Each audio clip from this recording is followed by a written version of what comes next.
हाँ जी, शुरू करें, शुरू किया जाए। हाँ, तो ये केमिस्ट्री का चैप्टर 2 है हम लोगों का। नाम है इसका acid basis and salts. Last time शायद 7th या 8th क्लास में पढ़ा होगा इस चैप्टर को। 7th में पढ़ा था।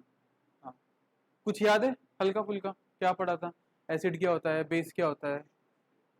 लिटमस पेपर से याद है कि तो क्या था? लिटमस पेपर, दो प्रकार के लिटमस पेपर होते हैं, एक रेड कलर का होता है, एक ब्लू कलर का होता है। अगर रेड वाले को एसिड में डालते हैं तो क्या होता था?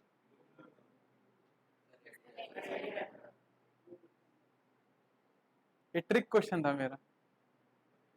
रेड वाला रेड में रेड ही रहेगा, एसिड में कलर रेड आता है।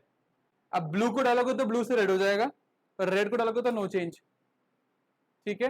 और ऐसे ही बेस के साथ करते थे हम लोग कि बेस के लिए अगर हमने रेड कलर डाला तो वो किस में कन्वर्ट हो जाएगा। तो ऐसे याद कराता हूं मैं बच्चों को कि बेस बी, बी से ब्लू, तो बेस जो है वो ब्लू कलर देगा आपको। चाहे आप ब्लू डालो तो ही ब्लू रहेगा, रेड डालो फिर ब्लू ब्लू में कन्वर्ट हो जाएगा। वो बात की बात है। अब 10वीं क्लास में ये चैप्टर वापस से डाला गया है, तो कुछ सोच के डाला होगा उन लोगों ने। Acid basis and salts. सबसे पहले तो मैं ये चेक कर लेता हूँ कि तुम लोगों को पता भी है कि एसिड होते क्या हैं, या फिर कुछ नाम वाम पता है एसिड के बारे में? HCl। खनक कुछ बोल रही थी, कुछ नहीं? तो फिर ऐसे क्यों किया तुमने? हाँ, मुझे लगा कुछ बोल रही है। HCl। और कोई नाम है? H2SO4। बड़े बड़े नाम ले रहे हो भाई, बुक बंद कर दो। बड़े बड़े नाम ले रहे हो भाई, तो छोटे छोटे नाम लो जो खाए जा सकते हैं। ये यही ना बात है, लैक्टिक एसिड खाने की बात पे नाम बोली, वो लैक्टिक एसिड। और सिट्रिक एसिड। चलिए, और कोई नाम? Acetic acid. जिन जिन की जरूरत होगी वहां मैं फॉर्मुलेज लिखता जाऊंगा साथ साथ, तो कंसिडर इट एज कि करना ही है, मैंडेटरी है। ठीक है, जिन जिन के साथ फॉर्मुलेज लिख रहा हूं वह याद करने में कोई कमी नहीं दिखानी है। तो तुम लोगों के हिसाब से एसिड कोई भी ऐसा सब्सटेंस होता है जो लिटमस पेपर को ब्लू से रेड में कन्वर्ट कर दे। पर ये तो उसकी प्रॉपर्टी हुई ना। एक्चुअली में एसिड क्या होता है? What are acids? तो वो तो सॉल्ट में पढ़ना चाहिए था हमको। अरे, एक मिनट, इसने बहुत बड़ा शब्द इस्तेमाल लिया, पीएच वैल्यू। पता नहीं कौन सा, कहां से पढ़ रहा है भाई? वेदांतु। फिर अरे, अच्छा, इसने पीएच शब्द इस्तेमाल किया है। तुम लोगों ने पीएच शब्द सुना है कभी? एड में देखा है कभी? साबुन का ऐड आता है, डव का आता है साब ऐड, वो उसके ऊपर रखते हैं और बोलते हैं कि इसकी पीएच जो है बैलेंस्ड पीएच है। सुना है कभी? कभी देखा है ध्यान से? ज्यादातर जो स्किन केयर वाले प्रोडक्ट्स का ऐड आता है वहां पे पीएच शब्द का इस्तेमाल किया जाता है।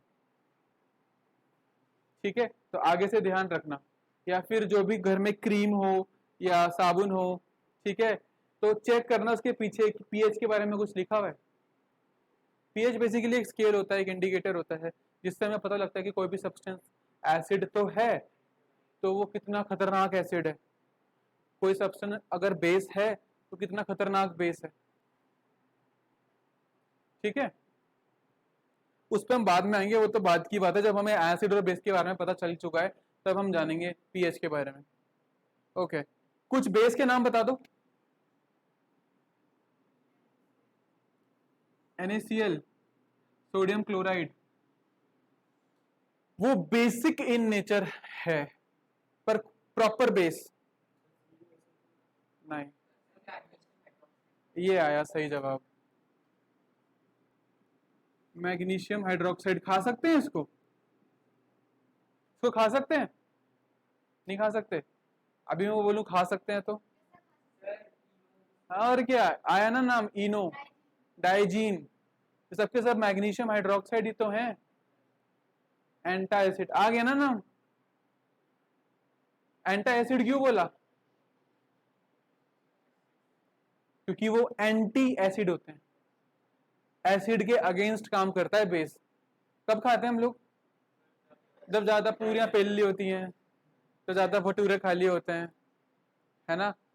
जब सुबह भी दबा के खाया है और दिन में भी दबा के खाया है और रात को फिर से डकारें आ रही हैं, ऐसे होता है ना, मम्मी दर्द हो रहा है पेट में, है ना, तब जो है ड्रैगन बन जाते एकदम से। तो फिर चारमेंडर को बल्बासोर में कन्वर्ट करने के लिए क्या करते हैं? एंटा एसिड खाते हैं। मैग्नीशियम हाइड्रोक्साइड सही बोला। लाइम वाटर याद है?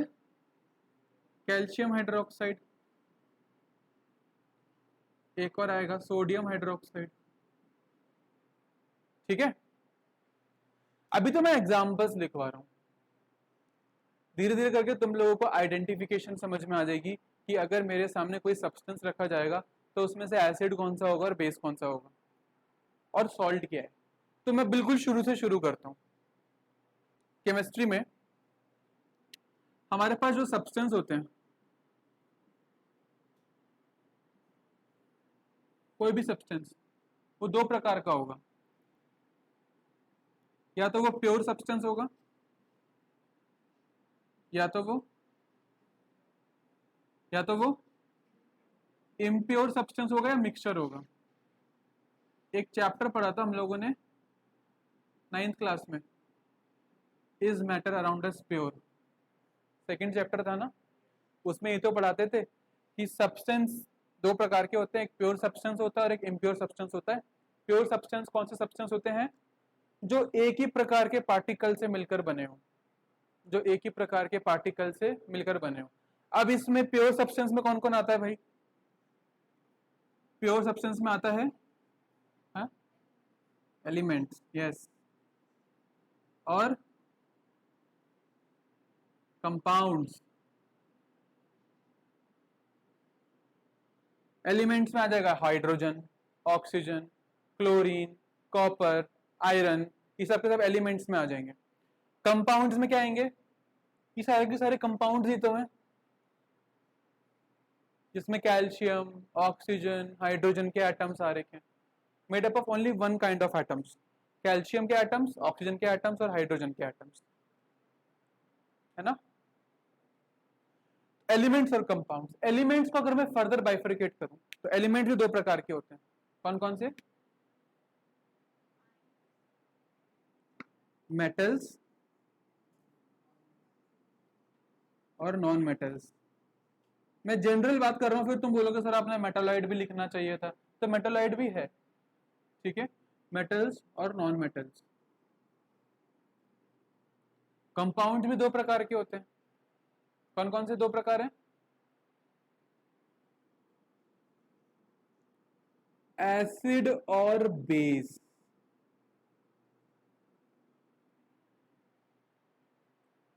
आया समझ में कहां से शुरुआत हो रही है चैप्टर की? मेटल्स एंड नॉन मेटल्स भी तुम लोगों का चैप्टर है। पिछले दो साल से हम लोग बच्चों को आधा पढ़ा रहे थे, पूरा पढ़ाना है, मेटल्स क्या होते हैं, नॉन मेटल्स क्या होते हैं। अभी कंपाउंड पे फोकस रहेगा पूरा का पूरा। तो अगर मैं तुम लोगों को कोई कंपाउंड बोलता हूँ कि कॉपर क्लोराइड, एकदम से जवाब आना चाहिए CuCl2, ferrous sulphate FeSO4, lead nitrate PbNO3 twice. ये फटाफट दिमाग में प्रोसेसिंग होनी चाहिए, और वो प्रोसेसिंग के लिए कौन सी टेबल जरूरी है? टेबल 3.6 कौन सी क्लास में पढ़ी थी? क्लास 9th में पढ़ी थी, जिसको हम वैलेंसी वाली टेबल, जिसको हम इस्तेमाल करते हैं क्रिस क्रॉस मेथड में फॉर्मुलेस बनाने के लिए। ठीक है, अगर दिक्कत होती है तो आज से चालू हो जाओ, एक पॉजिटिव वाला उठाओ, एक नेगेटिव वाला उठाओ, दोनों के बीच में क्रिस क्रॉस चालू करो, फॉर्मूला भी बनाओ और नाम भी लिखो। एक पॉजिटिव यानी कि एक तुम्हारा कैटायन होगा और एक तुम्हारा एनायन होगा। ठीक, तो हम लोग क्या पढ़ने जा रहे हैं, ये सबको समझ में आ गया?